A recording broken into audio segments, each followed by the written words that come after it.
سلام به همگی، امیدوارم که حالتون خوب باشه. امروز میخوایم با هم دیگه بنانا برد درست کنیم. بریم که درستش کنیم.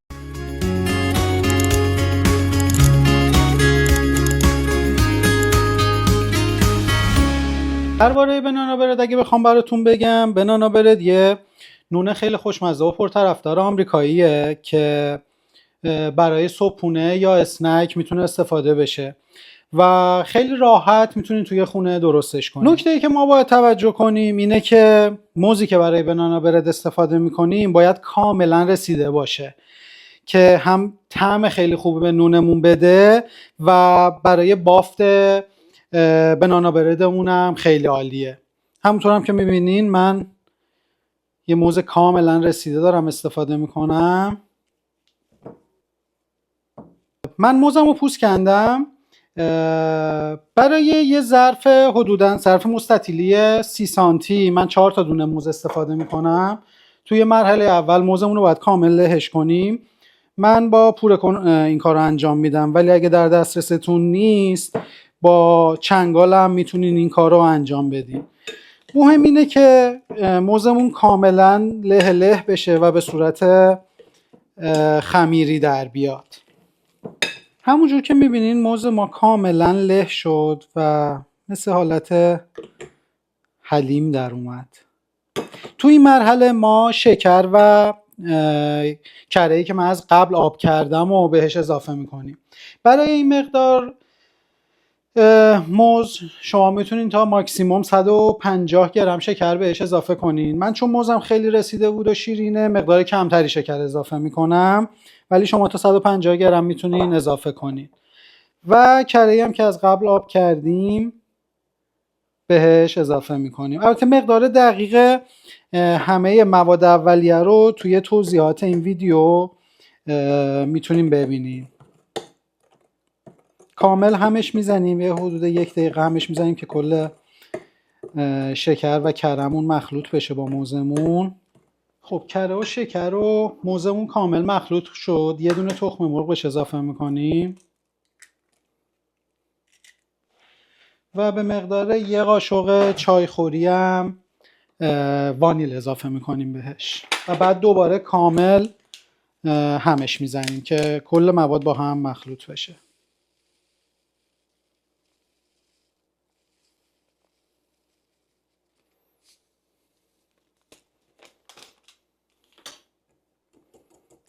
موادمون که کامل با هم مخلوط شد الان باید آرد رو بهش اضافه کنیم. قبل از اضافه کردن آرد ما مقدار 1 قاشق چایخوری بیکینگ پودر به آردمون اضافه میکنیم اول و بعدش الکش میکنیم داخل ظرفمون.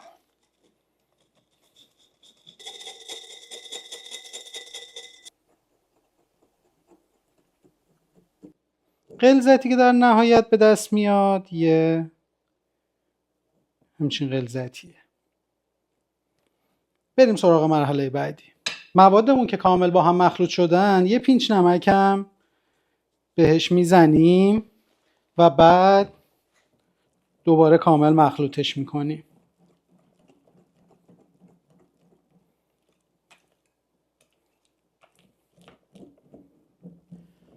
بنانا برد اورجینال گردو و شکلات و دارچین نداره، ولی چون که این 3 تا مواد طعم فوق‌العاده‌ای به این نون میده من به صورت سلیقه‌ای بهش اضافه میکنم. شما میتونین اینو همینجور داخل فر بذارین و بپزینش یا گردو و شکلات و دارچین هم بهش اضافه کنین، ولی پیشنهاد میکنم طعم فوق‌العاده خوشمزه‌ای بهش میده. برای این کار گردومون رو باید ریز ریز خوردش کنیم.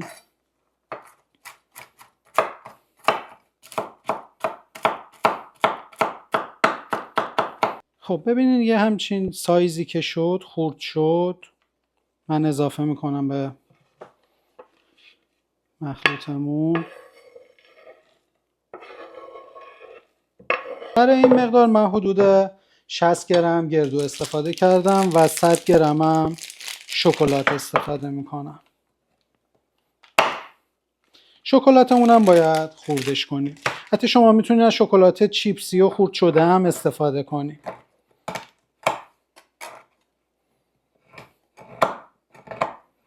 خب شکلاتمون هم ما کامل خورد کردیم، اضافه میکنیم به مخلوطمون و در نهایت به مقدار یه قاشق چایخوری هم دارچین بهش اضافه میکنیم، پودر دارچین، و کامل هم میزنیم. چه محلول قشنگی شد با تکه های شکلات و گردو. خب در مرحله آخر ما باید کف ظرفمون رو چرب بکنیم. یه مقدار روغن میریزیم و با قلمو به کف ظرف و دیواره های ظرف میمالیم. خب موادمون رو به این صورت داخل ظرف میریزیم.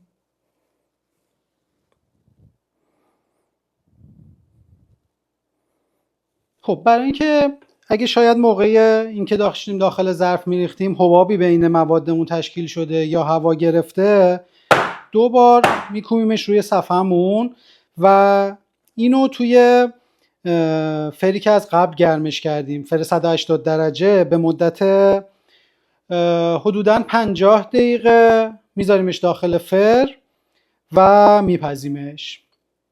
بریم بذاریمش داخل فر و برگردیم. خب بنانا بردمون آماده شده. من یه حدود 10 دقیقه است تقریبا از فر درش آوردم، یه مقدار خنک بشه. کناره هاشو یه مقدار جدا میکنم که شاید نچسبیده باشه.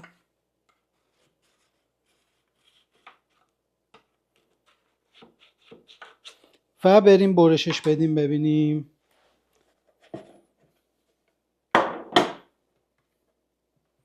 هنوز یه مقدار داغه، بافتش نرمه، برای همین من مراقبم.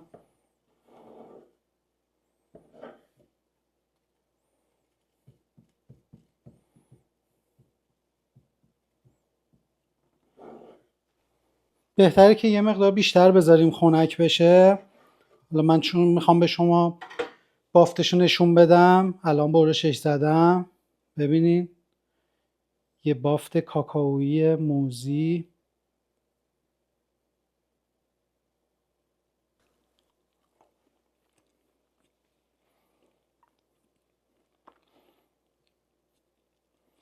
یه مقدار داغه.